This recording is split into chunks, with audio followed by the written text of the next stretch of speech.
And well, hello there. A little bit late this morning. This is Net That Haul, double Gameweek 37 matchups show. I'm Gabe at FPLLens. I'm joined by my good friend Kieran, FPL_Discomfort. How are you this evening? I guess your time. I am doing well, thank you. Yeah, it's finally sunny in the UK, so that's nice. Obviously, at the time when the season's coming to a close, and we're all inside looking at spreadsheets for double game week. So maybe not the perfect time, but I'm here with you, obviously, to go through some of that in the final double game week of the season, and we're nearly at the end. We're nearly there. We are nearly there. And here's something, like, before we get into it, and I know we do have to get into it, and time is of the essence and all the normal things, but here's something I just don't understand about your country. Like, it's miserable 90% of the time in terms of weather, right? You get a string of nice days. It's not even that hot. It's like low to mid 20s, right? And no barbecues. Like, so the one time you can be outside, like, you're like not allowed to have fun. It's like no balloons, no barbecues, no bubbles, no sandals, no sunglasses. Stay home and look at spreadsheets. Like, what's happening in that society? Like, it seems backwards, to be honest. You can do barbecues, just not if you live in a city, basically. So no, my parents actually had theirs out on Sunday when I was down there for my sister's wedding. We had family come around on the Sunday, and we had the barbecue out. And that was quite nice, but it also involved me being down there to clean the barbecue for an hour before the family came. So I knew my purpose of being there for that weekend. But no, you can have barbecues. It's just we don't allow it in any of sort of the parks or anything like that, really. Mainly because we can't be trusted to behave in warm weather. Normally, warm weather equates to day drinking. And then you throw a fire into the mix, and it's probably not the best thing for us. Wow, it doesn't say much. It's quite damning of you then. But we after that, let's get right into it. This is double game week 37. Kind of one some of us have been looking forward to. I'm on my bench boost. We're going right into the philosophy first, though. FPL Philosophy game week 37 comes to us from John Lennon. Count your age by friends, not years. Count your life by smiles, not tears. It's so easy to look at FPL with a negative lens and remember our heartbreaks. Remember the triple captain that didn't work out. Remember the wild card that plummeted you into like the 2 million rank or whatever. But there's also a reason we keep on coming back. And I thought for the penultimate game week of the season, I thought we could like just kind of like think back to those moments, right? And the reasons we do play this game, and the reasons almost all will come back and play it again next season. So as we head into kind of like a double game week with some seemingly high potential for players, don't lament the players or the picks that you didn't make. Just let's like celebrate the final couple game weeks of the season. This is my thought here. Yeah, no, I'd agree. I don't really have anything to add to that. I think if anything I would add on this is this game has added so many components beyond the game to me. And if we do look at it just purely in that game, it's changed the way that I watch a game of football, for instance, and the things I'm looking out for and that I'm paying attention to. And it's changed the fact that I now have a community of people that occasionally I'll meet up within a bar and celebrate a goal for David Datro Fofana against Wolves or something crazy like that, wherein sort of everyone else, why are you watching this? But it sort of brings those moments of joy where otherwise you wouldn't get them. So yeah, amongst all the pain and the wrong decisions, or maybe not wrong decisions, but wrong outcomes, there are a lot of good moments throughout the season and throughout being involved in it. 100%. And to segue here, let's say hello to some of those friends that are joining us live in the chat. We do have 24 people in the chat here today, so welcome. There's K9. Good evening. You're in the chat. Gareth Palsley, Gerard from the Fantasy Pavilion. Check them out. And I enjoy their show. It's a lot of fun. BW Split is in the house. Who else? We got Colin. Combe, of course. Old faithful Combe. Claire, hi, nice to see you as well. Tricky MF is joining us. BW split, no bubbles. Yeah, no fun things, no bubbles, no smiles, no happy things. It's sunny out. Who else is here? Yun Chong Yang is here. Hello, greetings to you, my friend, and FPL Freddy as well. Get right into this, right into the double game week with one of the top teams we'll be discussing, Manchester City visiting Fulham. Fulham with 1.15 NetxG, Manchester City 1.72. On the back of maybe some central zonal chance creation for Manchester City with 4.3. The flanks are quite negligible, especially that left-hand side. Manchester City left-hand side 2.5 for zonal chances. But the expected threat map wholeheartedly disagrees. It's a deep red on the left and like a lighter shade of pink on the right, and blue down the middle for expected threat for Manchester City.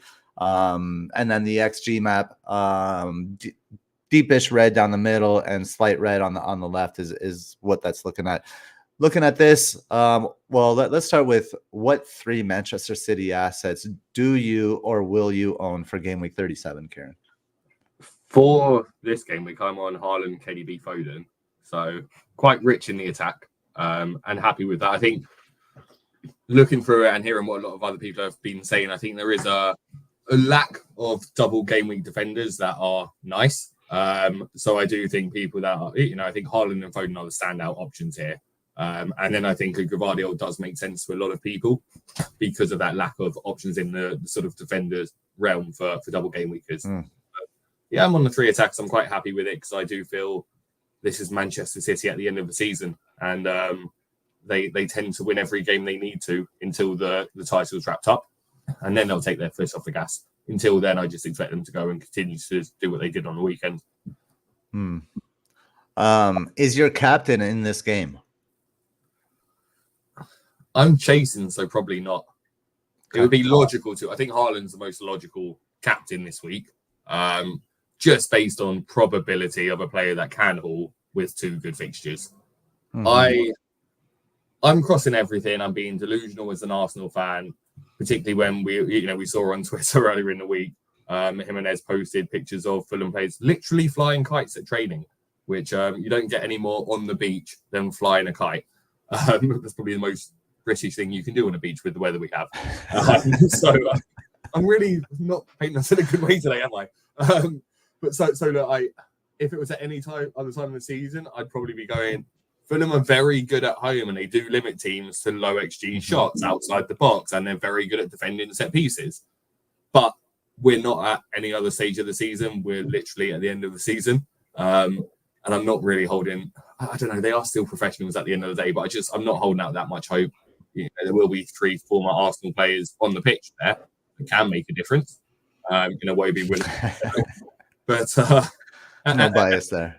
But if we were to say anything, if Fulham were to get anything from this game, it will be due to performances from Leno, Willian, and Iwobi, most likely. So if one of them can pop up and do something, great. But no, I just feel as if they might put up a fight. But unlike how they've typically been through the season, I think if they concede one relatively early, then it might be an aspect of downing tools and Man City just being comfortable with it and able to make early subs. I do agree with that, and I think the zonals are a little, oftentimes less relevant for teams like City, where they'll just cycle the ball until a space opens up. Now it's relevant in the terms like if a space typically opens up in a certain area for a team, but I don't see Fulham as like, maybe they have some weakness on the wings because Anthony Robinson and Timothy Castagne, they want to attack, but that's not going to be the game state here.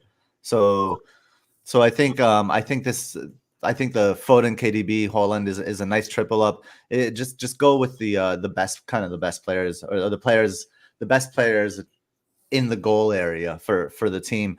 I don't know if I like the defensive shout so much. I know Guardiola has been quite popular for obvious reasons, but I think the reason for the defenders is the one that you stated, and it's the lack of options, right? Yeah, I don't think there's high hopes for many clean sheets across it. Right.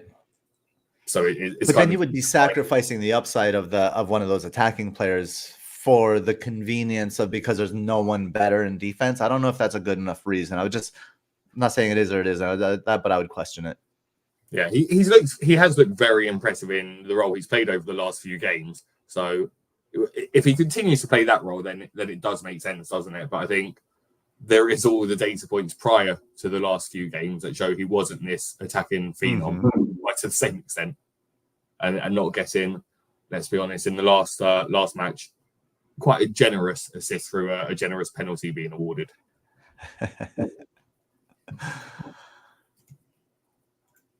All right, I think any questions?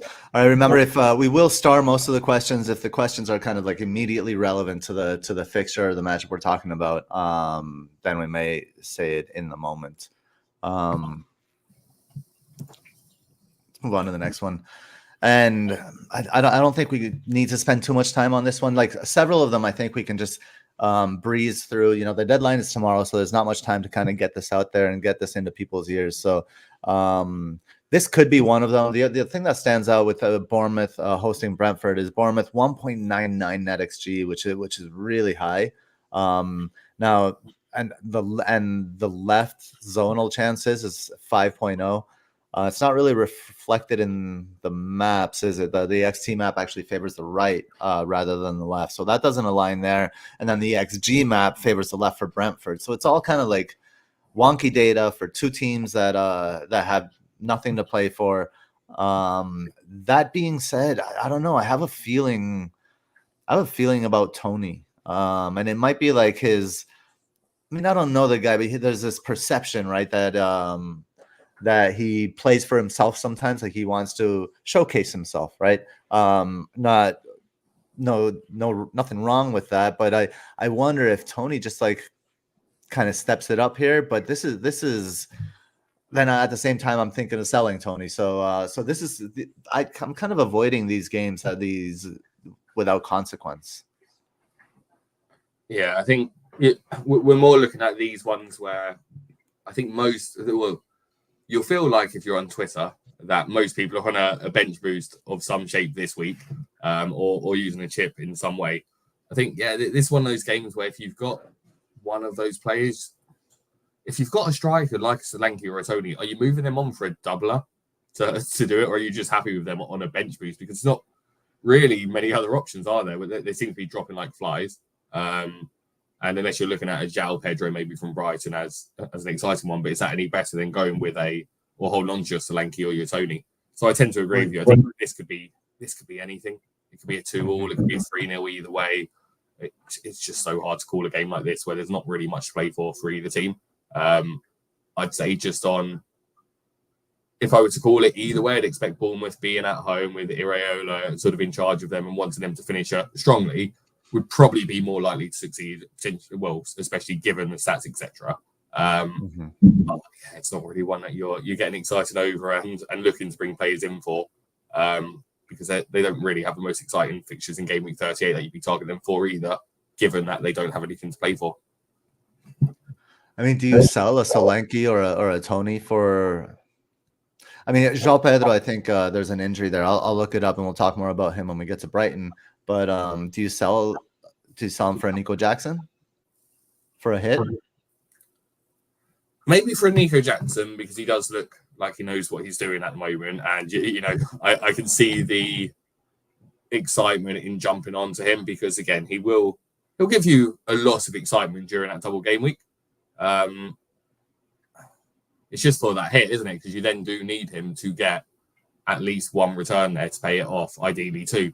And Tony can still get a return in this. So, yeah, I personally probably wouldn't, because I'm still not convinced by Nicholas Jackson. I'd understand people going for it just based on it's the end of the season, 2 games, and Chelsea are on good form. They're scoring a lot of goals. So you'd expect out of the teams, Chelsea will outscore Brentford considerably in this double game week. So it would make some logical sense, but I probably wouldn't be rushing to do it myself. Yeah, that's fair. BW Splitter says João Pedro ankle injury in training, 75%. He says I'll look it up on Premier Injuries as well. OP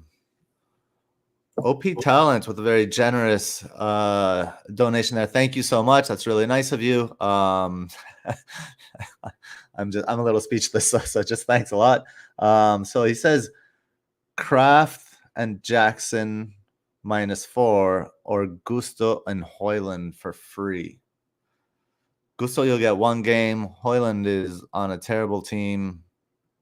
The former with the hit. That's what I would say. Yeah, I'd probably. Yeah, Gusto just doesn't look secure, particularly with Reece James back in training as well now. There seems like a lot of options there, doesn't it? So yeah, I'd agree with you in terms of minutes. You're getting more out of the former. Although is that the final one? What's the also matters Richie or Gordon from -4? Oh, do you keep Bruno if fit, or do you bring him in for matters Richie or Gordon? Is that the second part of it? Differential with Bruno if fit. If he does A.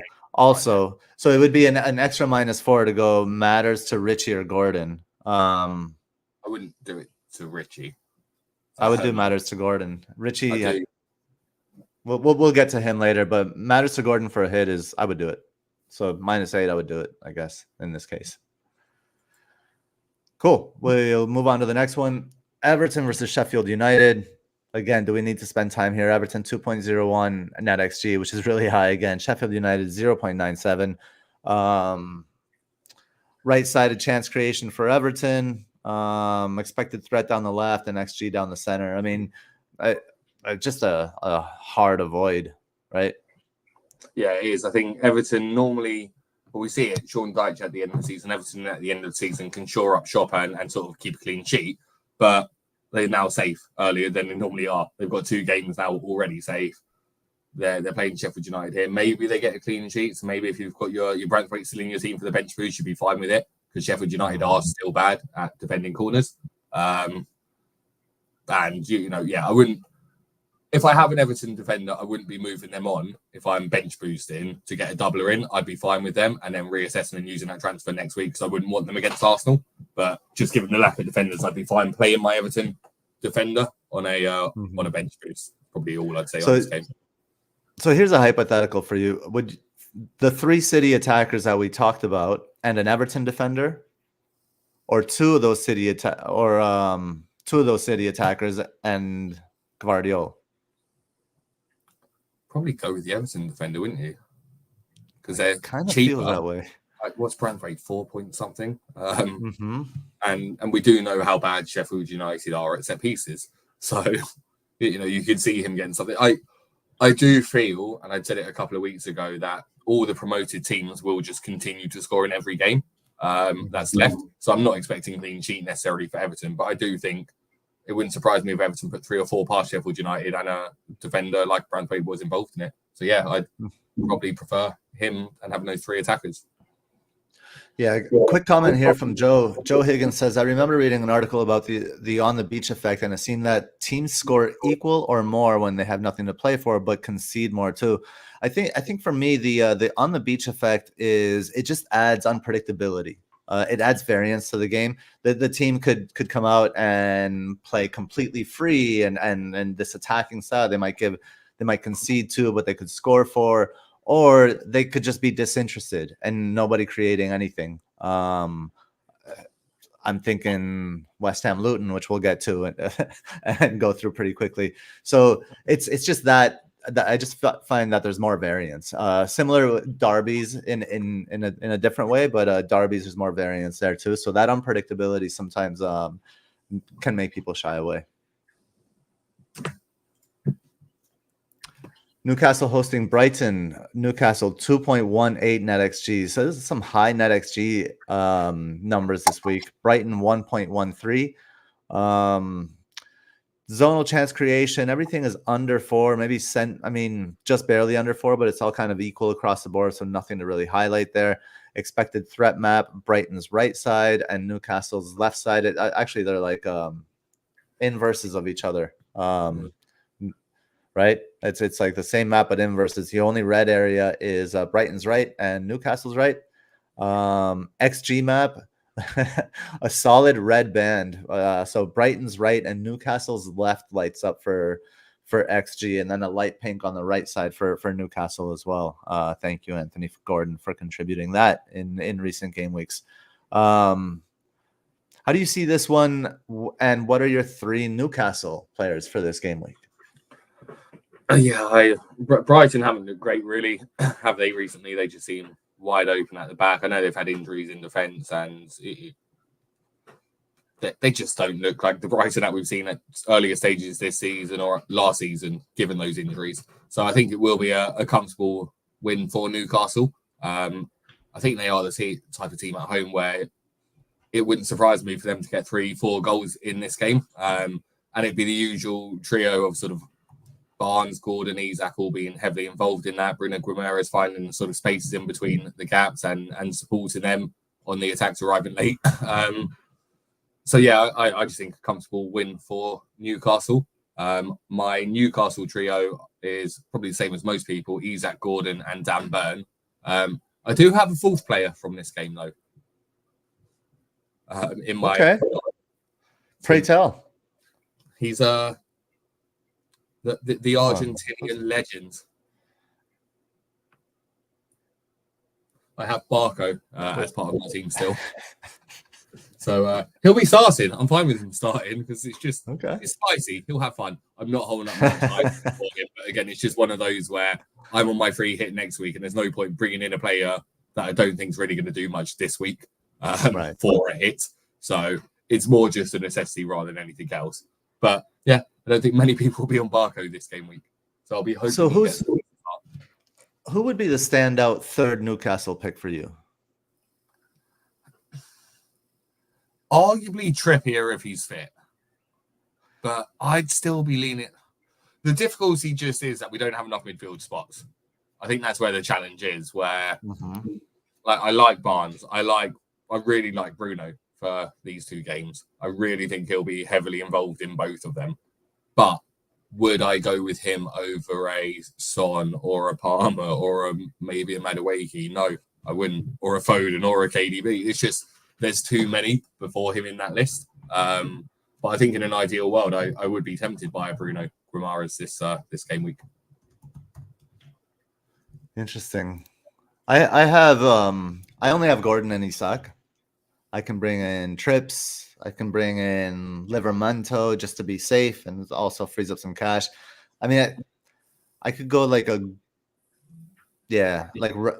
Ryan Ait-Nouri to Livramento and Tony to Nico Jackson. Could do stuff like that, or go rogue and like I don't know if I have the midfield spots to move. It'd have to be forward and defense. But I'm curious. Do you think Trips plays both games? Does he start both games? No. I don't see both. I think if the whole purpose behind this is to show that he's got the fitness to be able to be part of the England Euro squad, you're not going to make him play 2 games coming straight back off of injury and risk him re-injuring himself and not being fit for the Euros. I think the whole goal of this is just to try and get that proof to Southgate. And I think Southgate, with someone like Trippier, Southgate will be fine with seeing him start one of the next 3, but like play a good 80 minutes in that game. So maybe 2 sub appearances and 80, or a sub appearance, 60 minutes, and then an 80-minute sort of thing. That would be enough. I don't think there's a need for him to be starting both of them. And if he did start, I wouldn't be expecting him to come close to finishing them. Yeah, I agree with you, and I think it'll probably be Livramento that I go for, because he still has the attacking. I expect him to move to the left side. Expect him to start both. So that could be the way I go. BW Split Up brings up an interesting point. I don't want Wilson ganking my Isak pens. So there's that, but not just ganking the pens, but just ganking friggin' production, goals and stuff, playing time, minutes. Is Wilson a concern for Isak owners? Is Wilson a concern for those? I had my bus captain. Isak was my bus captain, but Wilson concerns me now. Yeah, my captain's in this game as well at the moment. I'm looking at Gordon for mine because Wilson doesn't concern me as much with Gordon, but I don't see Wilson starting both games, right? I could see him being involved in both games, but I think when he's involved, it pushes Isak wide. And yes, it does mean that he'll be taking away some of those goals. But similarly, they play well together. they do both tend to get on the score sheet when they're both playing. So it's almost if there's an additional goal with the two of them on the field that you're gaining. Or maybe not that whole goal, maybe you're sort of, if you have Wilson, Isak, Gordon on the pitch, it's a strong team. And you probably are gaining an extra sort of quarter of a goal or so per game.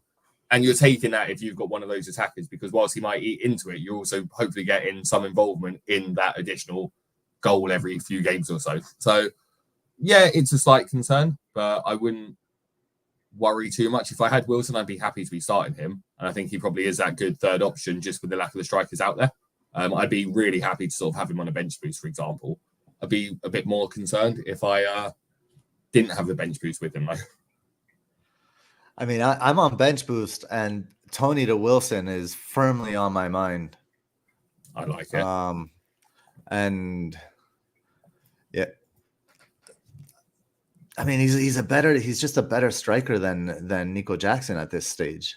But it's the minutes thing. Nico Jackson's going to have a lot more opportunities.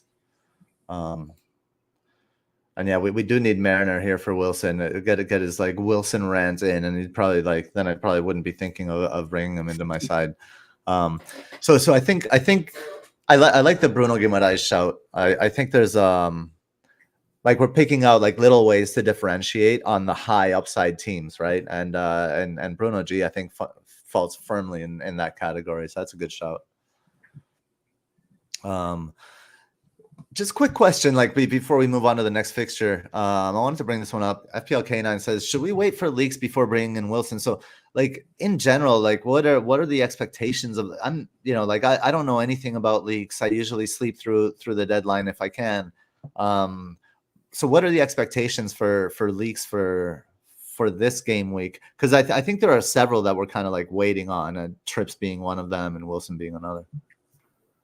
Yeah, I think undoubtedly there'll be someone somewhere who knows this information and probably does release it probably within sort of 10 minutes of deadline coming in with something a bit more concrete. We're not going to get anything concrete from Eddie Howe. We just know that, full stop, or any manager really. So there'll be things coming through, and I think I personally, with someone like a Wilson in a double game week, I don't care. If I was in a free here, if I was on a bench boost, I wouldn't care, because I'd expect him to come off the bench in the first one if he didn't start and be involved in the second game as well. And the amount of goal involvement from players off the bench this season has been the highest of any season. And maybe it's due to the additional minutes, but it's just been significant that in a double game week, I personally wouldn't want to be dealing with the stress of, is this a real leak or is this just Gary who has created an account 2 weeks ago? I just don't want to go through that. It's just not worth it in terms of what the upside is. Whereas in reality, if Wilson didn't start, cool. He comes on in the 60th minute and then he starts the next one. You're still happy with 110, 120 minutes of him in a double game week. So, there will be leaks, I guess, would be what I'd say. Whether or not they're reliable leaks, who knows? If you want to rely on them, again, it's always our own decisions to rely on any information given to us. That's not our own information. And then, I'd just rather be in complete control of everything myself this game week. No, and another question, and someone we neglected to mention and talk about a little bit here is, do we really think Pope comes back for the second one? Maybe. Newcastle still have to secure Europa League football. Like, it's not a done deal yet. Yeah. And it's not as if bringing Pope in would be a bad thing. They wouldn't bring him in if he wasn't ready to play. But I do think he'll get a start between now and the end of the season. Just a question of when that is. But again, you're not really moving the Bradford out if you own him, are you? When you're in a bench boost, because there's no one else at that price range. There's no other real keepers you're bringing in instead, and you're still Dubravka's almost certainly starting this game, and this is a better game for a clean sheet.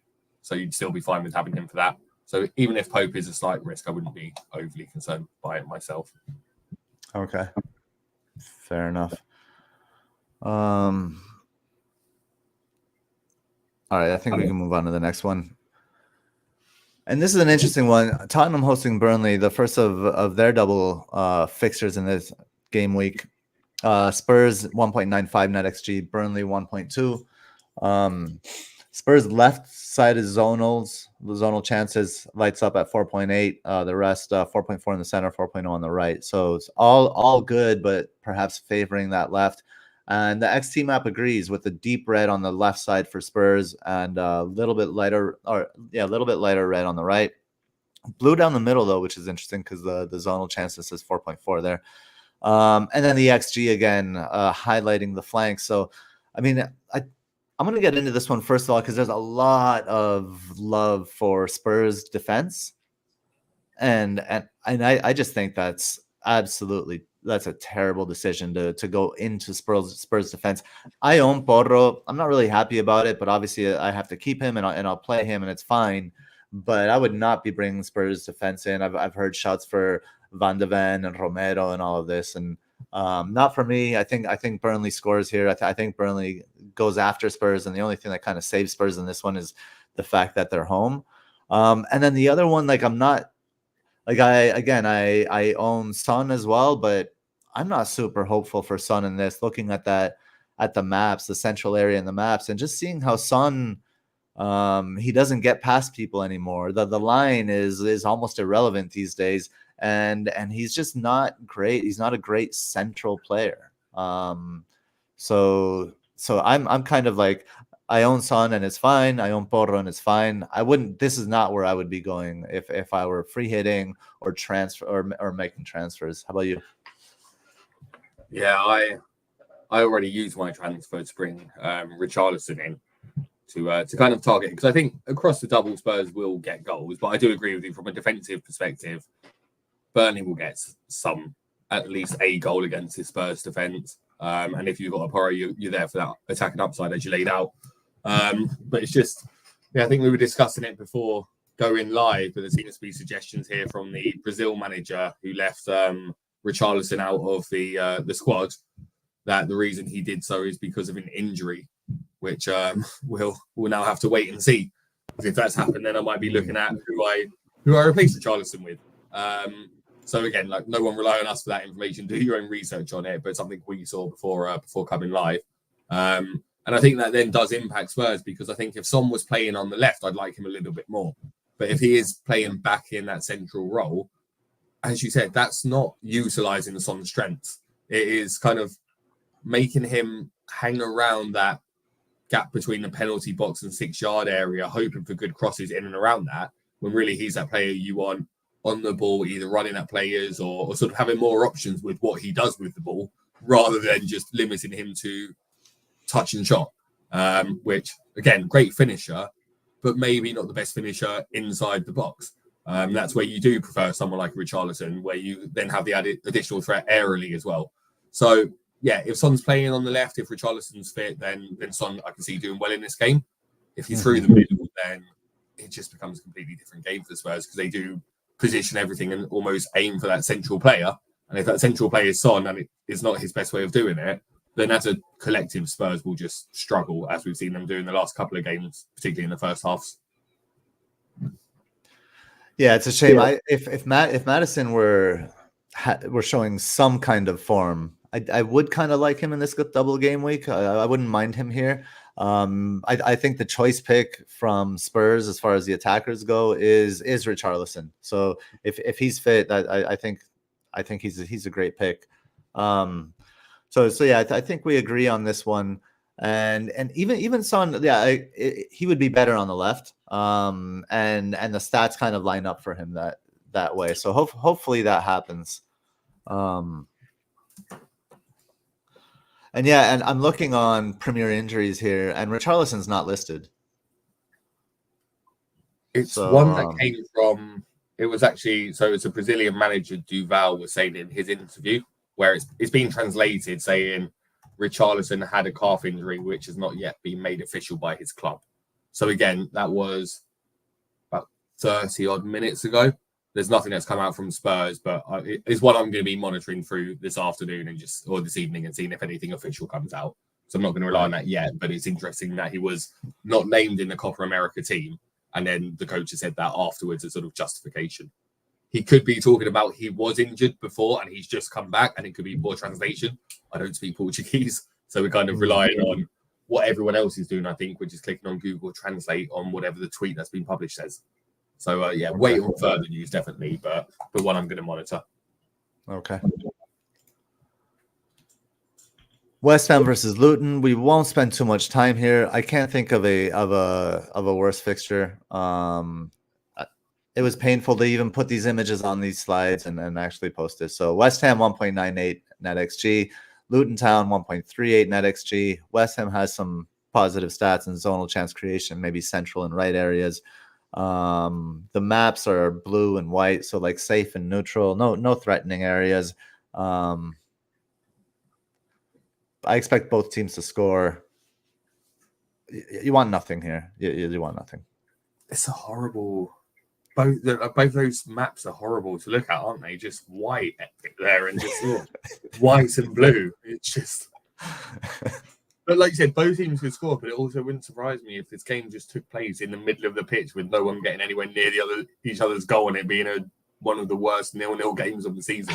I don't think it will be, because I think Luton do actually go at teams and they are still fighting for survival. But from an FPL perspective, it's not really anything I'm looking at. I think they should just have Sofal and Doughty just like box, and then the winner wins, takes the game, takes the 3 points. Be more entertaining. I would rather see that. Cool. Moving on. Oh shit! Look at this one. This one's great. we thought the last one was bad. Wolves hosting Crystal Palace. Wolves 1.06 NetxG, which is ridiculously low for a team at home. Crystal Palace 1.28 NetxG, which is ridiculously low for a team that everybody says are so amazing right now. The maps is just a sea of blue with a couple of white spots. The stats are a sea of red. The teams have absolutely nothing to play for. There's nothing here. I'm selling Ryan Aït-Nouri for sure. If you own Mateta and then Olis or whatever those guys, I don't know. I think they're sellable. I don't think Palace does what they did against United away to Wolves. No, I think Palace away not the same as Palace at home, really, are they? Most of the time. So yeah, I'd agree. In fact, I think away they don't tend to score. I'm looking at some of their recent games, and 1-1 against Fulham, 1-0 they won away at Liverpool, 1-0 they lost away at Bournemouth, 1-1 they drew with Forest. And you then compare that to their home games, like 4-0 against Man U, 2-0 against Newcastle, 5-2 against West Ham. Definitely does seem to suggest that they perform better in front of their fans and offer a little bit more attacking threat there. So yeah, I'm not excited by this game, and I'd be happy to move on and Eze, Elise, etc. I might keep Munoz because I'm not excited to buy any defenders. So if I was on a bench boost, it's a fine single game week, and that's probably got a okay chance of a clean sheet, and wouldn't be worth a -4 to bring someone else in. But it's more, again, it would be something that I'd be doing out of necessity rather than an option to be playing Munoz this week. Yeah, I mean, Palace have the fewest shots per 90 in the last 6 away games, 8.17 shots per 90. I agree with you on Munoz. So I do have him. I have no intention of selling him, and mostly because he's like double out of position. He's a winger, sometimes an inside forward. He's not a defender. And so he's always around some danger areas. A clean sheet is possible. Goals are possible. Tricky MF is correct. He says this is the control group for the on the beach effect earlier. Yep. We're going to see this one and the previous one. We'll be testing the on the beach effect with those two.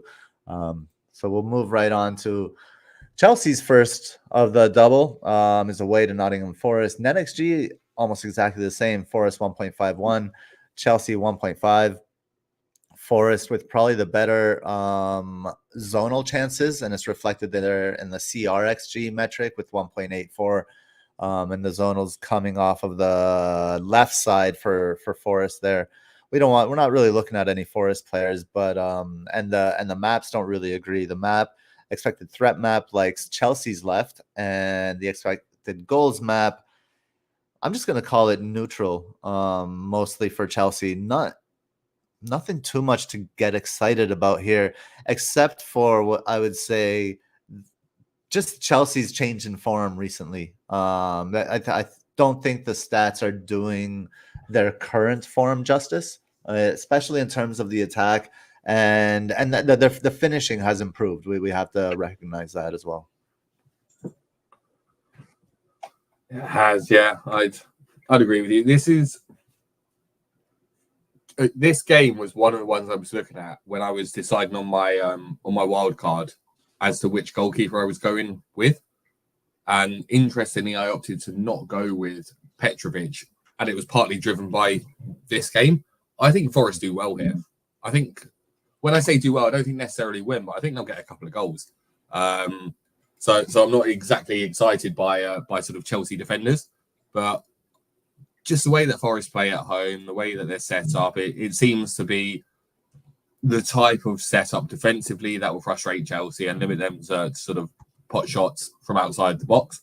And I think they'll be able to hit them on the counter attack. I think Morgan Gibbs White's just looking stronger and stronger as the season's gone on. I think Chris Wood is always a threat, and particularly against Chelsea with the vulnerability they have when they lose possession and on the break. So I can see this being a 2-2. I think Chelsea will get the goals in it, but it wouldn't surprise me if this was sort of a score-draw game. So yeah, I'd be happy with the Chelsea options. I do think Palmer's a realistic captaincy option for people this week that want to go against Haaland, because it's a good game for him. If Chelsea are involved in goals, you'd expect him to be involved in them. And maybe there's always a chance for a penalty, which obviously he is very good at putting away. Yeah, I mean, I agree. Like I've shied away from Chelsea defense. I think Forest score here a 2-2 seems reasonable to me as well. I'm a little reticent to captain Palmer away, especially 2 away fixtures. He's so much better at home. He's like not quite as stark a difference as maybe Anthony Gordon, but it's still there. Like the big hauls are at home for Palmer, if memory serves. So I would shy away from that a little bit. I was listening to the FPL Banger podcast, and Siva was talking about Madueke as a sneaky double game week kind of play. What do you think about Madueke? And obviously, I think for most people, if they got Madueke in, it would probably be for a hit. They probably have other priorities. So what do you think about Madueke over a single Madueke -4 compared to a single game week player? I think in that situation, depending who the single game week player, well, it'd be very dependent on the single game week player. If it was an Arsenal midfielder, yeah, no, I'm not doing it. I'm keeping Saka. Saka, Havertz, Odegaard, no. Basically, Arsenal midfielder, no. But pretty much any other, yeah. Mm-hmm. If we do get confirmation of an injury for Richarlison, it'll be my move of a -4 and bring in Madueke, because he is just exciting. And I think he's unpredictable. He's just direct towards goal. And he's just continuing to improve. He had such a strong record for England in the youth setup, and he is one of those players who, when he gets the confidence, when he feels like he belongs, he'll just continue to thrive. So I think we're going to see a lot from him next year. I do like him as an option. Mm-hmm. I like that he has a little, and I don't mean this in a negative way, he has a little selfishness to him, which I like as well. And he's shown growth over this season, I think, which I respect. So I think that's a really interesting pick for the double game week. I don't think it's one that I can consider given my situation, but I hope he bangs for Siva. Manchester United hosting your boys, Arsenal. Manchester United 1.23 NetxG, Arsenal 1.88. With heavy emphasis on the expected XG metric. That's expected data, expected goals, post shot XG, all that kind of stuff. Zonal chances favor Arsenal center and right. And the XT map disagrees a little bit. Disagrees, period, with the deep red on the left-hand side for expected threat, thinking, and remember the zonal chances are baked into that expected threat. So the fact that they don't align is definitely a talking point. And then the XG, the XG map here again, mostly siding with the left, but the right side is also a decent shade of medium red, I would say, compared to a deep red on the left. These are your boys. How do you see Arsenal attacking United here? And just go, just talk to us, because I know that there's obviously a history here. There's a lot of history. Yeah, we've beaten United once at Old Trafford in the last 16 games with sort of 10 losses, 5 draws. But that win was in 2020, so relatively recent. But we've also haven't done the league double over them since sort of 06-07. So it'd be nice to get that. We know United aren't in good form at the moment and are a team that would just concede a lot of shots to Arsenal. It was funny. I was speaking to a few of my friends, and I think our general consensus is Arsenal should comfortably win this game. You know, getting 2-3 goals out of it with the usual players being involved: Havertz, Saka, Trossard, Odegaard, Rice arriving deep and being involved from set pieces again. Arsenal offering threats from set pieces as well, because United are again another team with, well, if you look at that defence, they're going to struggle to mark Gabriel, Havertz, Saliba, Partey simultaneously from set pieces. However, let's say the impossible happens and Fulham manage to get a draw against Manchester City, then there is absolutely no chance we're going to beat Man United. No chance whatsoever. And that's sort of our gut feeling there, that as soon as it becomes back in our control, we'll go, oh, we really struggle at Old Trafford, don't we? Oh, we can't really do much there. So, yeah, I think, look, in reality, if I'm looking at it from a purely two teams playing each other and you're looking at the matchup of those teams and you ignore history behind it and you ignore the occasion, then you should be looking at a comfortable Arsenal win. I can see an Arsenal clean sheet here. I think they're one of the strongest for a clean sheet this week, because the threat that Man United offer is something that Arsenal are pretty good at neutralising. It's really difficult to hit Arsenal on the break and to catch them out. And Garnacho's looked slower or less involved recently. I know you've not always been his biggest fan anyway, but he's not sort of been as dynamic and explosive as he was earlier in the season. Wan-Bissaka's going to struggle, whether it's up against Trossard or Martinelli. Dallow's going to struggle up against Saka. If Evans pushes across to support him, then it's just going to open up space for Odegaard and Havertz to exploit. That you just think Arsenal should have control of possession throughout this. And on the occasions that Man United do break, I'd expect Partey to be sitting deep enough to be able to support the two centre-backs. And then whether it's a Kivy or a Tomiyasu sort of also being there to offer that. And fundamentally, Arsenal's mantra is defence first. If we do not concede, then we have a very high chance of winning the game. And with that attitude, particularly when you go away from home, it sets them up well. So, yeah, I'm more than happy to be starting Gabriel this week. And I know a lot of people are keeping their Arsenal defenders for bench boosts as well. And I expect a comfortable Arsenal win, maybe sort of 2-0, 3-0, 3-1 type of situation. Mm-hmm. I mean, yeah. Do you know Animal from the Muppets, the drummer? Yeah. If Animal played football, he'd play like Garnacho. I think that's how I see Garnacho, and that's not sustainable. And he's kind of like come down to who he truly is. I agree with you on the Arsenal take on all points there, and Tricky MF kind of echoing that set piece threat for Arsenal against United. I mean, United are just they're just so decimated as well. Like these replacement options, people playing out of position, people unhappy. They're in such a bad state. I could see them just trying to make this game respectable. Like that's the goal. If they can make it respectable, then that'll be good enough. And so I think that maybe limits Arsenal's upside a little bit, but I agree it's a comfortable win. Your bench boosting, which Arsenal athletes do you have and are holding on to for this? I have 3. I have Raya, Saka, and Gabriel, and I'm not planning on moving any of them. I'm bench boosting all 3 of those. This was by design. I saw this fixture and I just agree with you. I see it the same way. I think there's a solid chance of a clean sheet, solid chance of multiple goals. No, I like that. I've actually seen a few people in the chat are asking that as well. Opponent sort of loath to move Saka or Havertz on. And actually looking back on it, my move, and again, short-sighted move and doing things early, but knowing that I've got my free hit next week, my move was taking Havertz out and bringing Richarlison in. And looking back on it now, I think if I'm looking at it and I was in a position going, would I take Havertz out for Madueke for a free?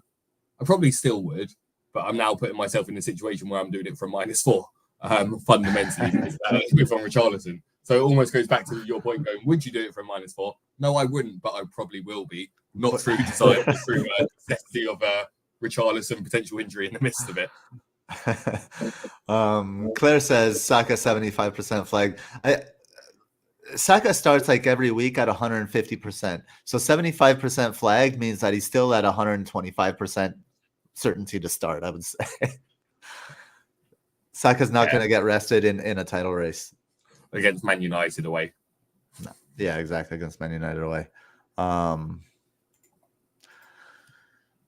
Cool. One of the marquee matchups of this game week is Aston Villa hosting Liverpool.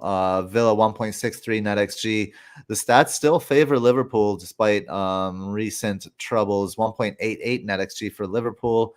4.8 zonal chance creation on the left. 4.3 in the center. The right is low at 3.4. Kind of low across the board for Villa there.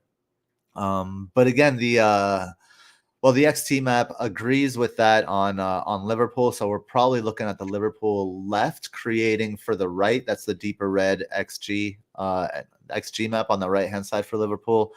For Aston Villa, it's like a light shade of pink on the right-hand side for expected threat. So not much in it there. It's a little deeper for the XG down the middle. But, I mean, I would say Liverpool are very concerning for me. I don't trust any of their assets except, I mean, Diogo Jota is always my guy, but obviously he's injured. But in this one, like my eyes are like Villa have so much to play for. Watkins has so much to play for. And I know I said this last week when they went away to like lowly Brighton, who have nothing to play for.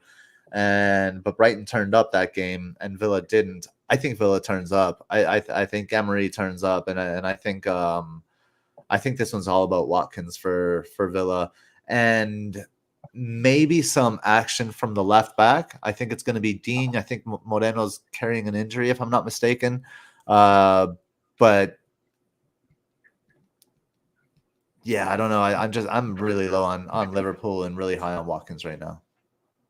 See, I disagree in some areas, and I think it's because I do think any other time I'd be fancying Villa here, but after their performance in Europe yesterday, I just feel like it's going to have some impact on them. They were favourites to win this trophy, and they were absolutely turned over. They showed naivety and sort of going away to Olympiacos thinking it would be, we can turn over this 2-goal deficit.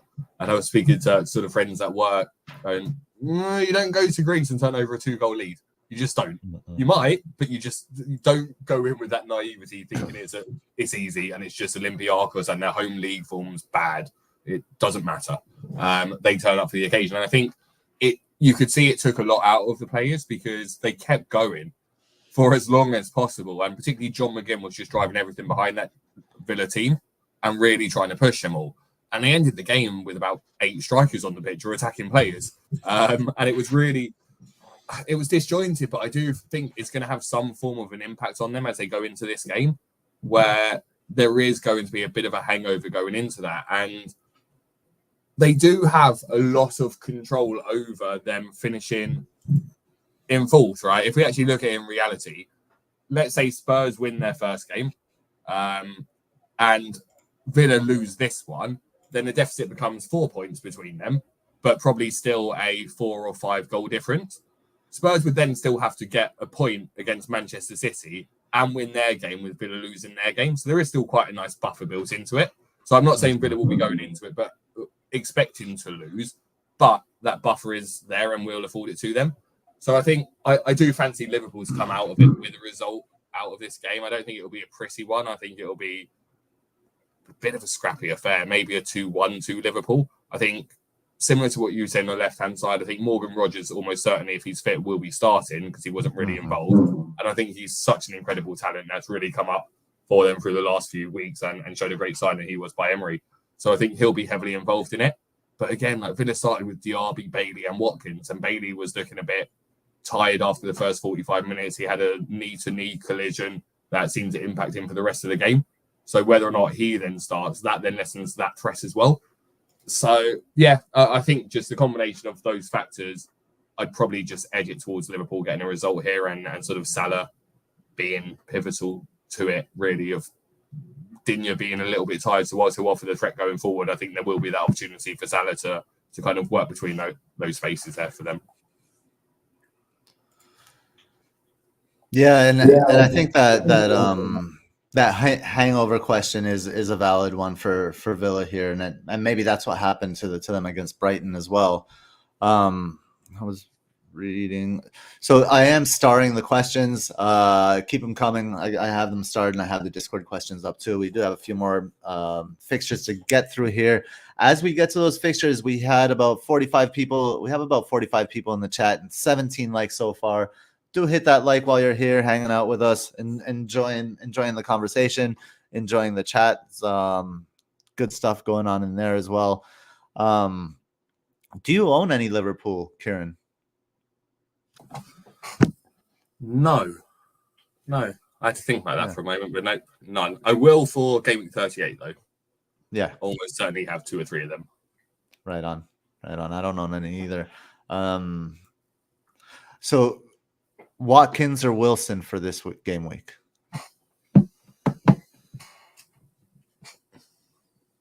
I'd probably go Wilson. I just like the fixtures more for Wilson and the fact that he will get more minutes combined over the 2 games in a team that I think are just more attacking. So yeah, I'd go Wilson. Okay. Tottenham's second game of the game week here, hosting Manchester City. Spurs 1.54 NetxG, City 1.76 NetxG. Zonal chances are pretty flat across the board. Expected threat highlights the left for City, light pink on the left for Spurs, but mostly neutral. And then the XG map is interesting that it's on the right for City, and everything else is neutral. Like statistically, or the maps aren't really highlighting much here. Like the potential seems low. Maybe the stats indicate a couple goals in the match, maybe at least one for each side, maybe a couple for City. But nothing really, like no team really running away with it here from a matchups perspective. The one thing is, it depends. Like Foden's role is so variable that the upside is kind of depends on game state a lot of times, and it is very difficult to predict. At least for me anyway. And I find it's a similar case for De Bruyne. If De Bruyne manages to wrap in a worldie, then he's gonna haul, right? Because he's like a confidence player. Or if he's like, if there are some games where De Bruyne is just whipping in cross after cross after cross after cross, and someone's gonna get something there eventually. So, but again, it really just depends on game state for me. So I'm happy owning both, and I want a piece of whatever flies for City, but I find it really hard to predict what it's going to be. The one thing I do like here is Haaland's physicality against like Romero and Van de Ven's kind of like hot-headedness.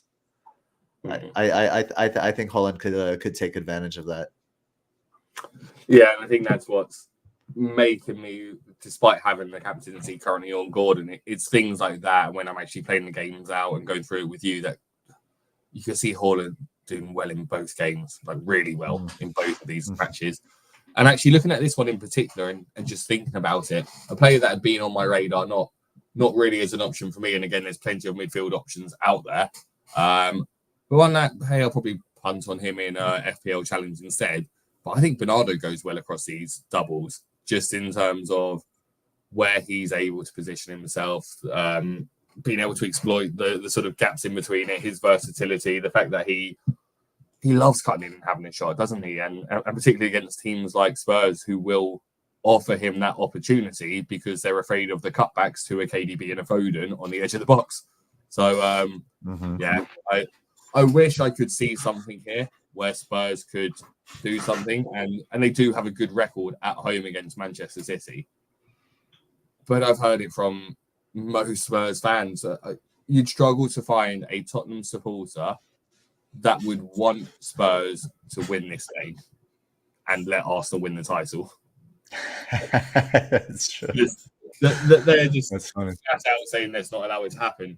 They're sort of, no, it cannot happen. You cannot let your biggest rivals win the league because you beat the team that was going to stop them. Although similarly, a few friends and myself are planning to go down to Craven Cottage, and every time Manchester City attack, we're just going to run onto the pitch so the game has to be stopped, and hopefully just gets happened. Stop the count. Stop the count. Peaceful protest by just running on and going, "Oh, we're not allowed on the pitch. Oh, sorry. Go back to the goalie. Start again." But no, I know they're professionals, and I know at the end of the day, the players aren't quite the same as the fans, and Spurs will still hopefully have a chance of Champions League football going into this game, but they're not going to be going into it necessarily with that same tenacity as they would if Arsenal weren't in contention of winning the title and them having that bearing on it. I do think there'll be some maybe tiny, minuscule amount amongst some of the players, but I do think it will be in some of their minds as they're going into it, as it's 1-1 and Haaland's breaking through up against Romero. Yeah, he might just, "Oh, sorry, have you gone past me a little bit easier than normal?" type of aspect. Again, I think City have the quality, though, just to win it on merit alone. I don't think it needs Spurs to necessarily go easy on them for Manchester City to turn them over in a game like this. Yeah, I see all of that as just fan chatter. Like the players are not Spurs fans. The players are fans of their paychecks. so they're going to play for their paycheck and their livelihood and their families and their pride and reputation and all of that. Like, fuck Spurs. Like, who cares? It's just the employer. It's different to the era if we were sort of in 1950s, 1960s football where you're playing for your local club. Yeah, different story altogether. Yes. Yes. And maybe it'd be a different story if the roles were reversed when you look at sort of the Arsenal players coming up through the academy and their affinity towards the club. Maybe slightly different. But again, no, in modern football where you're getting paid hundreds of thousands of pounds and win bonuses and goal bonuses and league finishing based position bonuses, you're probably not going to decide to not play properly against the top opposition you can, where you can really prove yourself and say, I deserve to be on this stage. No. So, yeah, exactly. I agree with that chatter. However, if Man City could comfortably beat Spurs, Arsenal fans will be using that as an excuse where Spurs just lay it down to hand them the title, because that's part of the fan rivalry. Yeah, fans are going to talk. But the other thing I'll say is Spurs have been able to handle City in recent past because they've been set up as a counter-attacking team. And that's their thing. And City plays right into that. And Pep is stubborn and so on and so forth. But Spurs is not that team anymore, are they? So they want to go forward with numbers, not just into space. So that I don't see that dynamic necessarily being applicable anymore. And similarly to Arsenal, I don't think Arsenal is that team that just like capitulates. So I think we need to adapt as the teams adapt our perspectives of the teams as the teams are changing kind of before our eyes.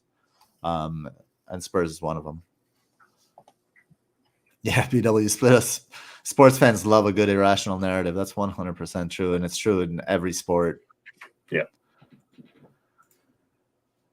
Brighton hosting Chelsea. Brighton 1.72 NetxG, interestingly high there. Chelsea 1.57 NetxG.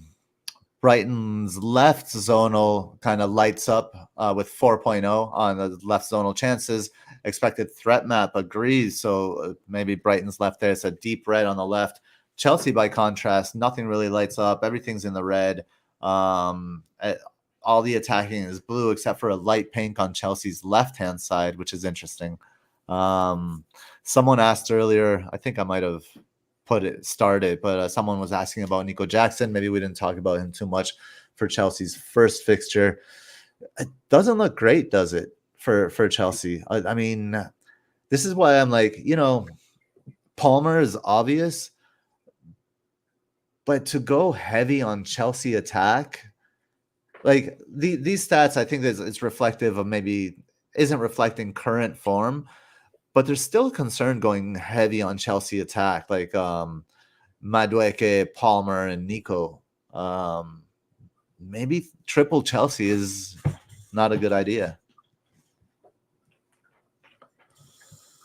Yeah, I still don't really. Would this be Brighton's last home game? I'm assuming it probably is. No, they actually finished against Man United at home. Oh, after, so they've got back-to-back home games to finish the season. Because I was going to say, like, if it was a final home game, I'd have a bit more confidence in them. Again, it's maybe in certain narratives where they don't necessarily need to be. Where whether or not it has an impact on them, I don't know. But I do still just fancy Chelsea here. I agree with you. I wouldn't be in a rush to be doubling up on them whilst I'm saying that with having Palmer. And it's out of necessity when I'm looking at someone like a Madueke when you're looking at the other options now. Because for me, it just would feel crazy to go back to Arsenal again. Although maybe it's not. Maybe it's sometimes going to sort of philosophies you've used in the past. Us refusing to go back to someone we've transferred out purely like why? If they're the right player to do, why would you not? In the same game week, why would you just not correct the mistake and go, I was wrong? This is now the best option. I was saying to a few people that this is the type of game week where I can see people having Palmer, Nicholas Jackson, Madueke, and it's a game week where Mudryk gets 4 attacking returns. Just from that left-hand side, and actually looking at these matchups, does seem to favour Mudryk out of all of the Chelsea players on the X-Rec conceded on the zonals. So, yeah, it wouldn't surprise me if Mudryk was the top performing Chelsea attacker this double. I'm not saying anyone should be going for Mudryk, but it kind of paints that picture how, I'd expect Chelsea probably to get 3, 4, maybe 5 goals across the double, but would I have confidence in anyone outside of Palmer being involved in more than one of them? No, not really. So I do tend to agree with you. I think Jackson he still feels like the option based on the lack of other options. If you're comparing him to a Højlund, then Jackson seems quite clear. If you're comparing him to a Danny Welbeck, Jackson's quite clear. But if you're comparing, and there isn't that striker from Arsenal either, so he almost feels that person. So as you said, it's sort of Wilson is that main rivalry to him, because I wouldn't necessarily be going for a Watkins over him unless I already owned a Watkins. So yeah, it's one where you're happy if you own Jackson, but would I now be rushing to transfer him in? No, it just feels like the best of the bunch once again, but not a very attractive selection or group to select from, rather. Yeah, I mean, Jackson, and I've said this since like before Christmas, Jackson is basically Darwin. But the difference now that I see is now Jackson is enabling as well. He's enabling other players. He's enabling Madueke and he's enabling Palmer as well, and he's getting assists. So I think that the assist appeal for Jackson is real. And I think owners should feel happy with him. But I agree with you that there could be an opportunity to take Jackson on with maybe an upside play like Wilson. So just something to think about. I certainly wouldn't captain Jackson if anyone's thinking that. But I think he should do well this game week because of his other roles that he plays, or he has been lately. All right, let's see. I think this is our last one. Manchester United hosting Newcastle.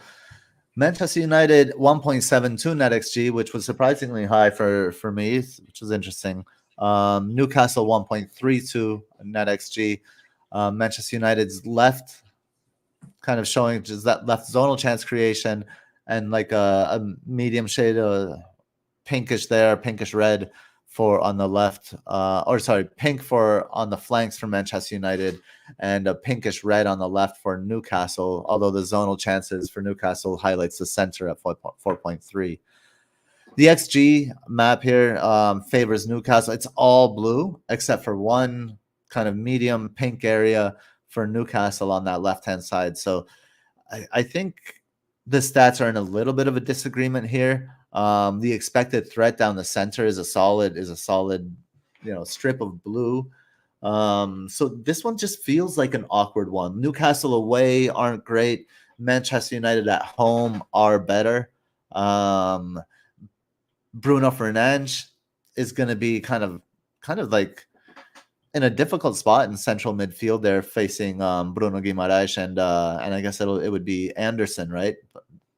I think Anderson's going to play next to him, and Longstaff. Is that going to be the three? Probably, yeah. Yeah, let's see. Is that what? Yeah, Guimaraes, Longstaff, and Anderson. That's what at Draft Alchemy, who we haven't mentioned. We've gone over an hour and we haven't even mentioned at Draft Alchemy that does all of our visualizations here. Does the XT, the XG, and the predicted 11s there, and he predicts Guimaraes, Longstaff, and Anderson. I think that's a difficult three to operate in for Bruno. So I think the hope for Bruno is for him to find pockets behind those players in the half spaces, and Bruno does move around. So Bruno, not Guimaraes, Fernandes, I'm talking about. Bruno Guimaraes, I think, is in a much better spot. But I could see like a Anderson or someone like that coming through as well. It could be any one of those late arriving center mids up against United. Again, how do you see this one? Final one of the game week, and does it give you hope? Like if Bruno Fernandes is fit, would you feel good as an owner? If you did own. Not. I'd be fine still having him and keeping him, but I'm not. I wouldn't be expecting much from him or anyone from this Man United side. I agree with you. Just look at that midfield matchup and Eriksen, Mainu, Bruno against Bruno Anderson. Look, Mainu is a fantastic talent for his age. And I think that's one of the things that's been one of my frustrations as to how quick people are to compare a young talent to experienced talent that's been playing those positions for longer. He's not at the physical build yet for his position. He will get there, and he's incredible for what he has at the moment. But we saw with Palace, Elise absolutely dominated him and ran circles around him and dragged him left, right, and centre. And that's Elise, who again is a fantastic talent, but also young. When you then put him into a midfield like this and the complications that Newcastle offer and the physical presence that those three players offer in particular, he's going to be feeling it a lot. And if he goes in on them and tries to shoulder to shoulder against a Bruno or a Longstaff or even an Anderson, he's not coming off best out of those duels. So I think United will just struggle in that. Man United will just struggle in that midfield battle. And I expect Newcastle to dominate it. And I think on the occasion where they let United have the ball, it will be so that they can still control the pace and where the ball is and hit them on the break and try and exploit them on the transition, rather than Man United necessarily coming into the game. It'll be more a case of this isn't working. Let's let them have the ball for a moment and figure out the other alternative option. So yeah, I just look at this United team and the season can come to a close any sooner for them, really, it feels like. There just needs to be change. There's rumours as well that Ineos have sent, or not even rumours, it's confirmed, Ineos have sent round emails to all of their staff saying, people that work for the club, you can no longer work remotely. Everyone needs to return into the office 5 days a week moving forward. Problem for Man United as a club is they don't have enough space for all of the employees they have to be in the office 5 days a week.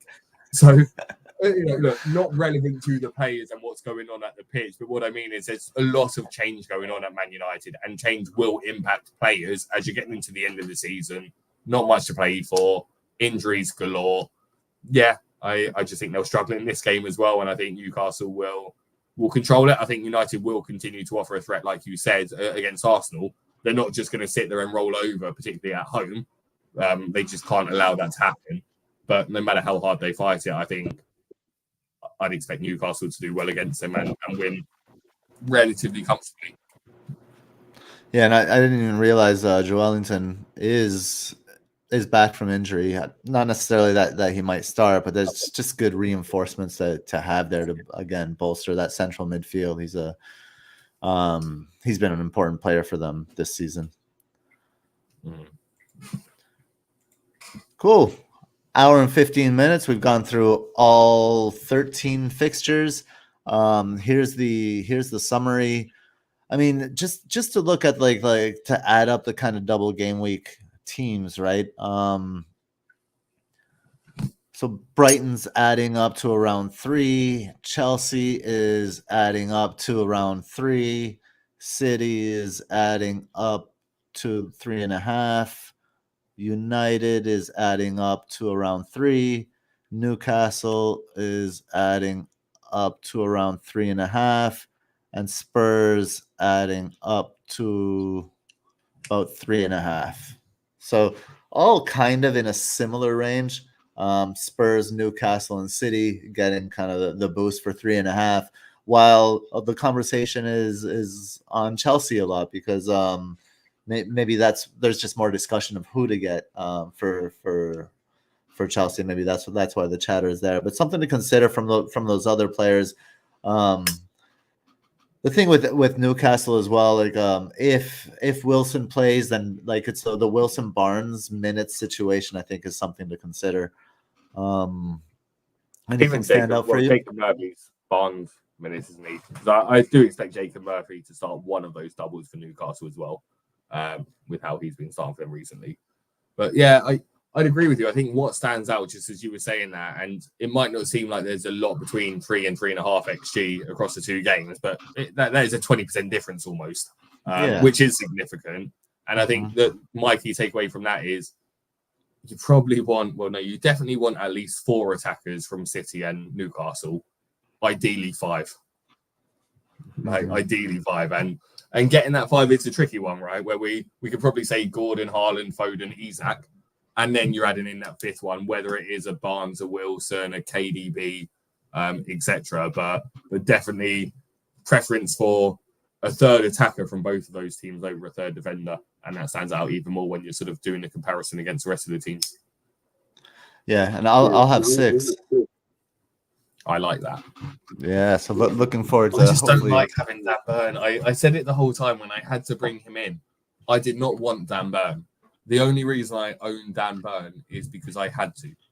I own him knowing that if Newcastle defenders return, he will probably be the lowest point scorer of the Newcastle defenders that week when they return. And it just feels like one of those spots. But yeah, I guess if I didn't have him, I'd probably be in a position now where this potential move that I'd be making could bring into contention maybe that Bruno Guimaraes, because I do really like him this week. And maybe if I was chasing then and I had that Newcastle spot, then he would be a strong consideration for it in a midfield option for me.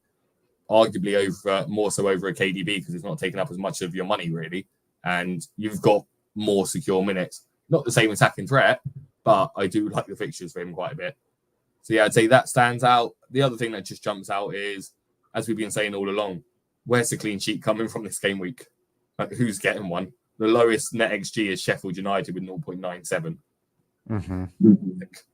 So if you are, I'm seeing a lot of people taking -8s, -12s for their bench boost. And I can't help but wonder whether or not there's an argument that their bench boost could have been better served next week, rather than sort of taking all of these hits this week, where I'm not sure who the hits are for anymore. I definitely, I'd recommend against any hit for a defender this week, unless you have a non-playing injured person in that spot, probably. I don't know if you'd agree with that, Gabe. I don't know. I think it depends because, like, would you hit? It depends. Like what, like the hit might enable something else as well. So you know, like I could hit. Let's say Cucurella in for Gusto, and that enables me Wilson or something, or that doesn't make sense because the prices that don't work out. But like you know, there is an enabling hit. For example, yeah, shout out to Cucurella to free up that Newcastle spot for a Wilson. Yeah, right. In that kind of aspect, and also if you're taking it into consideration for a game week 38 player where you do want a defender who you think's got a good fixture, I can see the arguments for that.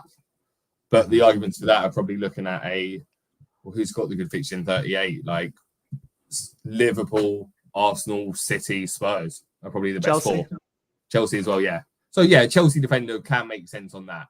So, yeah, maybe out of all of them, a Chelsea defender is the one that makes the most logical sense if you're doing it for a hit. But it's more so the scenario you've laid out there, where if you're doing it in isolation, because you're now looking at your team going, I have X player who's a single game weaker, I want another double game weaker, and you don't need it for any other purpose, then I wouldn't be doing it for a hit in that situation. But no, in yours, it does make sense if it's sort of an enabling, freeing up a spot for another attacker that you wanted more so over a defender, then it does make sense. Cool. So as we have this slide up here, who's your captain? After these discussions and looking at everything, I know you had it on Gordon, or you have it on Gordon. Are you sticking with that? I didn't do Haaland last week either, and that hurt. Well, it didn't hurt. I was at my sister's wedding, so I didn't care, to be honest. But it hurt when I looked at it the next few days and saw everyone else with their mega scores. But I want to be cheering against Man City this weekend. So, yeah, I'm putting it on Gordon for the combination of the things where, but primarily I'm putting it on him because I think Anthony Gordon is going to continue to do anything possible in his control to get on that plane for the Euros.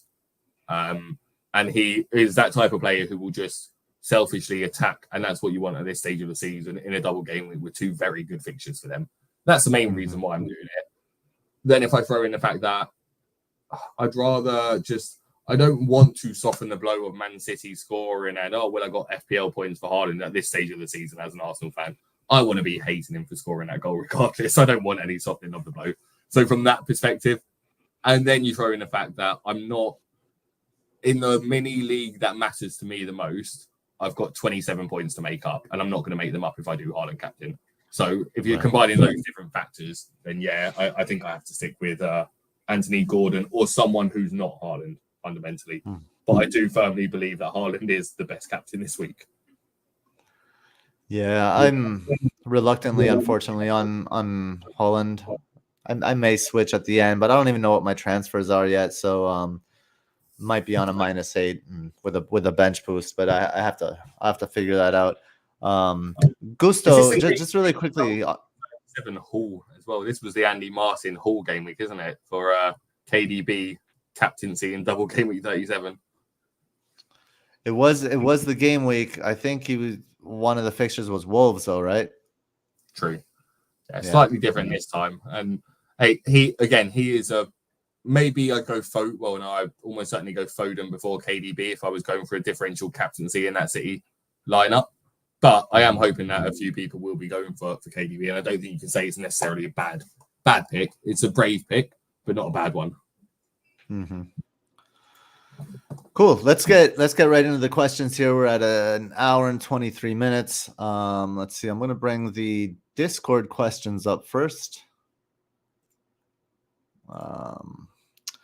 Okay, we start with Sebastian Koo. Who's a defender I could replace the injured Maguire? He's tripled up on Spurs, City, Chelsea, and Newcastle.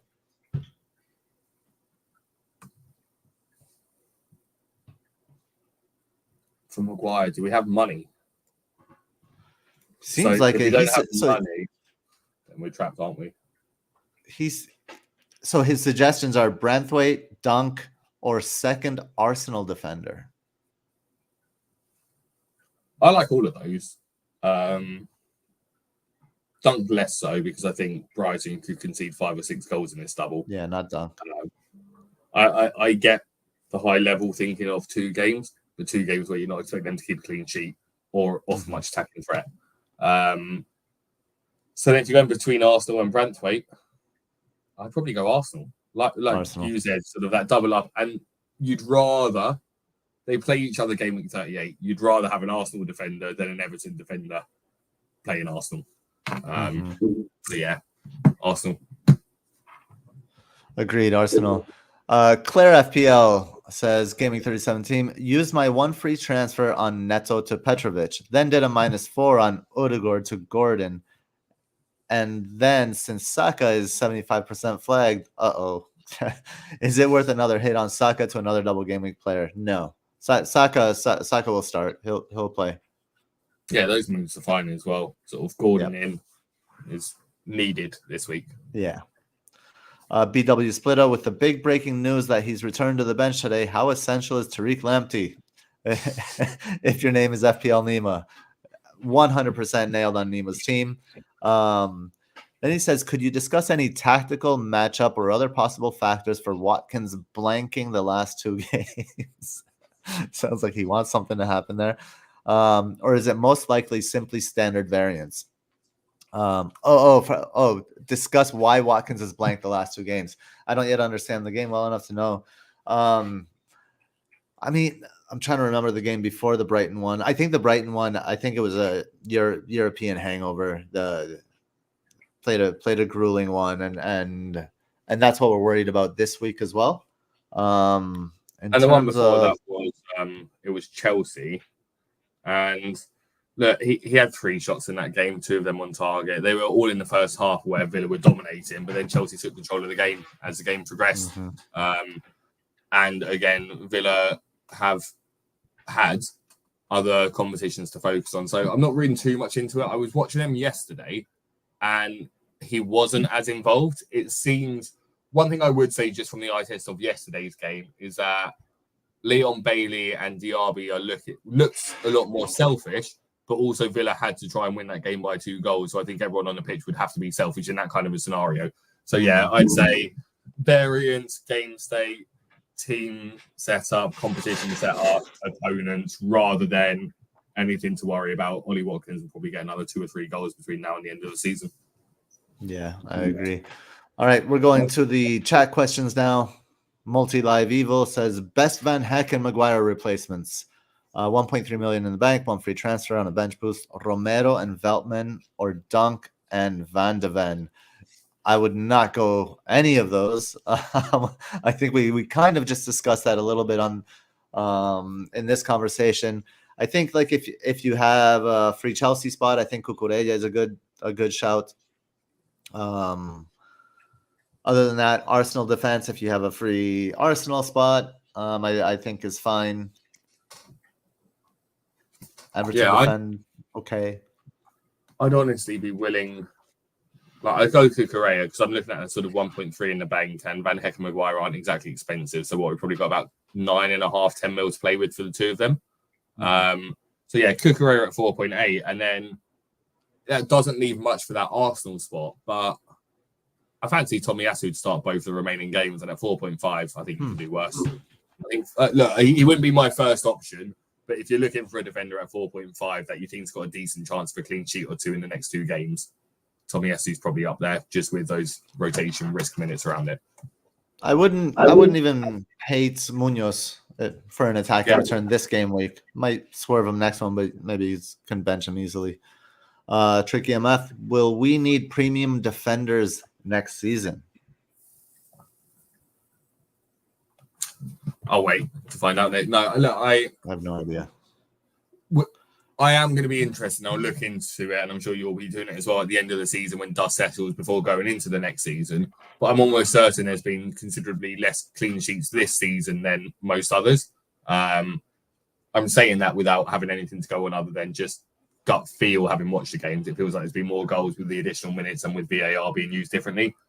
On the flip side, with the semi-automated offsides, maybe there's less. So again, I'm just not going to worry about it until next season when I see who's priced as a premium defender. Yeah, I mean, I will say historically, the best value in defense is at the 5 million range. Yeah, that's usually the sweet spot when starting the season. But yeah, we'll see when the time comes. Speaking of more goals and added time and all of that, do you know that Bayern Leverkusen has scored, I think, 16 goals after the 90th minute this season? I was watching Above Average last night, and before they signed off, Adam from Above Average said, Bayer Leverkusen are losing 2-0 at the moment, and it's the 68th minute. So what that means is in about 20 minutes' time, they'll score their first goal, and then in the 98th minute, they'll score their second. exactly what they did. Like, it just seems like to follow the script where they are just a team who do not die or know when they're beaten. Well, you know what it is. It's because Xabi Alonso has white blood. And I don't mean that in a racial way. Jesus Christ, that sounds terrible. No, I mean it from Real Madrid, because people seem to always be surprised when Madrid do it, and then they say it's lucky and whatever. But they give credit to other teams. So that's our boy right there. He's going to be our manager in 2026. So he's got that bundle of cash to hand to the referees before the game as well. Got it. Understood. I think that's Barcelona that were indicted for that, not Real Madrid. But nice try. People always try to villainize the white of Los Blancos of Real Madrid just because we always win. So Gareth, don't have Holland, have money, loathe to go there. Contrarian or insanity? Just go there. I don't know. Where are you in, Gareth? What's the situation? Here we are. I can see some things since then. Dropped to 750 last week, hoping to get 500k this week. Bench boost this week, free hit 38. I'm fine going without Haaland on that basis. If I'm really trying to gain, no, but actually your bench boost and free hit should be enough to gain you significant rank. You don't need to take a risk of not having Haaland, to be honest with you. That's right. You've got 2 mega chips there that are probably going to pick you up an extra 30 to 40 points alone. You don't want to lose them by not having Haaland. Yes, play it smart. Yeah. No, you don't have to captain, but going against 200% Haaland ownership is a lot worse than going against 100% Haaland ownership. Mm-hmm. True. Ben Marlier, Son captain at home to 2 high lines. Son's not the line breaker that he used to be. He could get stuff. He could even haul, but I don't see it. I don't like it. Not for me. No, same. Yeah. Okay. Colm says if Pope wants to get into the England squad for the Euros, he will be pushing for a start. I think that's a really good point, actually. And yeah, one of the main reasons why he will get at least one start. It's kind of a bummer having Dubravka there, but I'm not gonna transfer him out for a hit despite being on bench boost. We spoke about Jackson already. All good. It's a weird thing. Newcastle, when I was looking at the remaining Newcastle fixtures, they've got a friendly with Spurs scheduled for the 22nd of May, 3 days after the season finishes. Never seen that before. Yeah. No. Maybe that's Pope getting his first start. Who knows? But no, I was just looking at it. Yeah. Look, Pope. I think Pope almost certainly will start the game away to Brentford on the last day of the season. Whether he gets one in a double before that, I don't know. But yeah, I think he definitely gets a start before the end of the season. Mm-hmm. Woodstock Chris, hey, would you keep triple Arsenal defense on bench boost?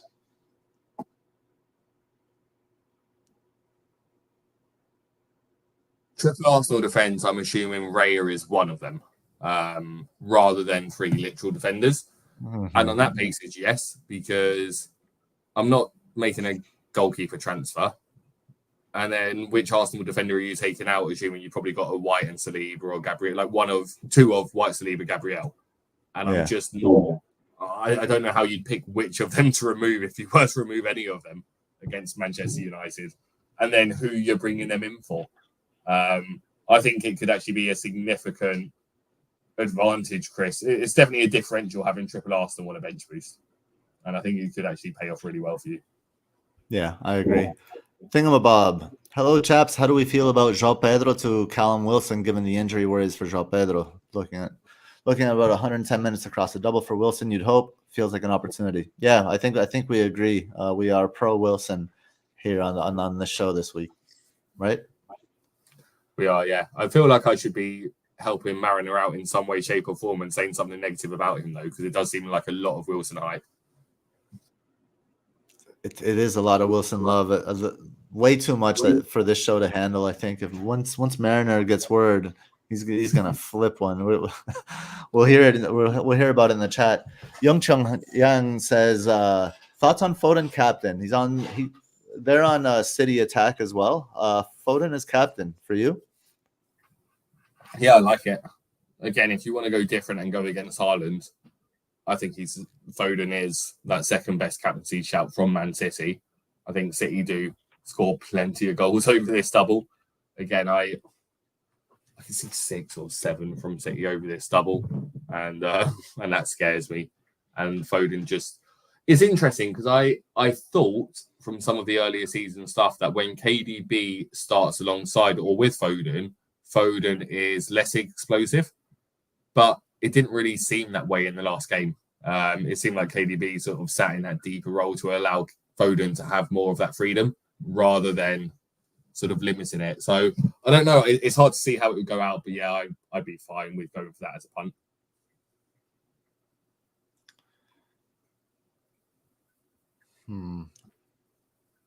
If he gets stuck wide, less so. Yeah, I think I prefer Gordon, who's more consistently involved than Foden, who might not be. Kind of feel the same with about De Bruyne as well. So where would you put Foden with sort of Palmer, for example? If we were taking that step down from Haaland, if we were going Haaland, Gordon, Isak type of thing, are you putting Palmer ahead of Foden? Yeah. Pens and just more involvement, more in the team output. Yeah, I can see that. One FDE says triple captain. I don't remember what that was referring to. I'm sorry for that. I missed that one. But no, who to bench, Son or Jackson? You have to bench one of those.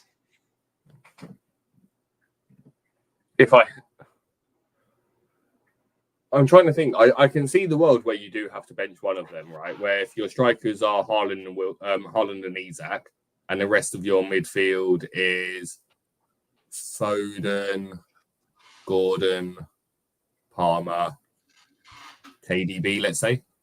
And in that situation, if we were in a situation like if you don't have KDB, if you have a Bruno, then Bruno should be the one to be like whoever that other midfielder is. I think is the one that you're benching over those two without knowing who that midfielder is. But if we're going exclusively out of those options, I'm probably benching Son if we know he's starting through the middle. I'm not happy to do it, but I'm probably doing Son. I think I'm benching Son because of City, because they play City.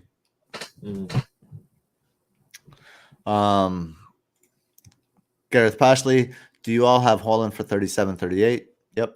Have him. You're not captaining. I might captain. Thingamabob, if you couldn't go Haaland, who is the best captain option in isolation? We just talked about that. Isak, Son for captain. Do you still like Isak for a captain, or do you think the Callum Wilson thing kind of throws some shade on that?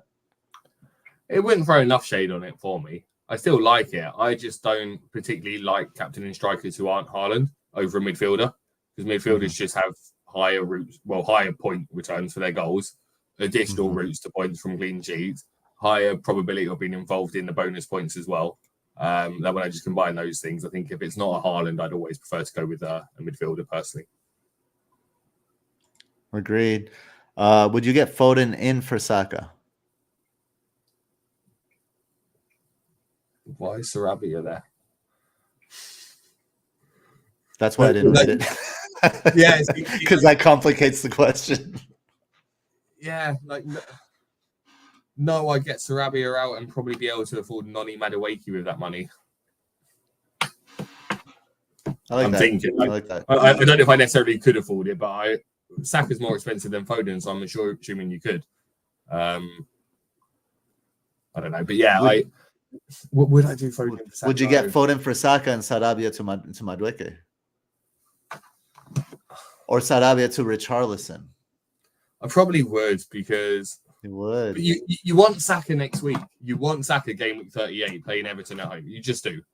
So if Arsenal as your only transfer, and then you have no Liverpool going into game week 38, it's just one of those where Foden obviously outscores Saka this game week, and probably quite comfortably. So yeah, you're right. You would have theoretically the points to do it. You're just asking the wrong person. Would you take out? I think you're asking the wrong person. Would you take out an Arsenal midfielder playing against Man United? No, it just feels wrong. The top FPL point scorer this year, would you take him out when he's playing Man U? No. Why would you? It's crazy. I think there's an added element. Since I'm asking you here, it's also to bring in a City player. So would you take out the Arsenal player to lose the league to bring in a City player to win the league? You're like, fuck you. so I would do it. I would definitely do this. Saka has 20 more points more than Foden. So unless Foden's going to pick up those 20 points in that one extra game, Saka wins. No, yeah, in an unbiased way, yes, you probably would do it. But who was it that asked that? Yincade, right? I'll make a mention of that, and then when Saka hauls, I'll definitely reach out to them. There you go. That's and when Foden hauls, you won't. No, I'll block them. No, block them. Sorry. Saif Algueni, I hope I pronounced your name properly. Badiashile and Bruno, or Evans and Madueke, both for freeze. Badiashile and Bruno, Evans. Where do you get Evans? Yeah. Well, I guess it's saying Manu and Chelsea. Like he's got a spare Manu and a spare Chelsea spot. So do you go with the Chelsea defender, Manu midfielder, or the Manu defender, Chelsea midfielder? I would go with the Chelsea player and then another player that's not Manu. Take your pick, whatever. Yeah, I don't like either of those defensive options, if I'm being honest. Yeah, I feel like there's other ones that you can go to. We are fading Manchester United on this show here, so Gareth Pashley was with a really nice note here for us. Just want to say that this is the FPL channel I enjoy the most. Only second season of playing and watching less and less content. Enjoy the style of discussion, how uncontenty, quote unquote, the show is. Great info and thought. Thank you so much. Anything we can do to make you watch less other FPL content, we'll do it. I'm joking. Jesus, we're not assholes, but we just like that you like us. So thanks so much for that nice comment, Gareth. Really nice. Let's see. Tricky sneaking a question here at the end. Share Maguire and Watkins to Porro, Cucurella, and Wilson -8. Yes. I don't know. I don't like the Watkins sale. I like the Wilson buy though, and I don't like the Porro buy, but I get it. Yeah, I'm the same. I think Watkins is the only one who I'd still do it just because of the gut feel for how that Villa game could potentially go, and the fact that all three of those teams have a good final fixture in Gameweek 38. So you're fine starting all of them for that as well. And given the fact that Charles not playing, you're looking at one of those transfers anyway. And Cucurella he's not exciting, but he offers more than Maguire. I'd be fine with that, I think. Cool. And thanks for that. I missed that question. BW Splitter said he has one more Discord question. And it's true. It was I had to scroll up for it. So we're gonna do that one to finish off here. As we get to it, here we go. Here it is. BenchBoost37, one free transfer, 1.5 million in the bank. Watkins and Gusto to Jackson and Romero. He says, I hate to get rid of Watkins, but maybe Jackson can keep returning. I already have 3 Chelsea, and Gusto's fitness plus new formation concerns me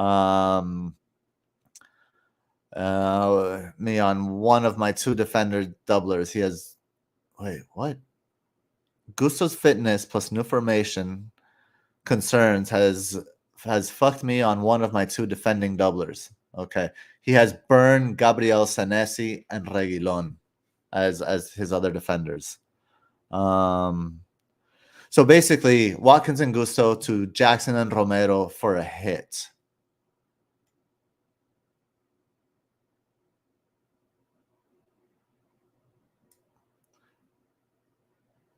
You're muted. I just wonder who's the third forward. Why Watkins?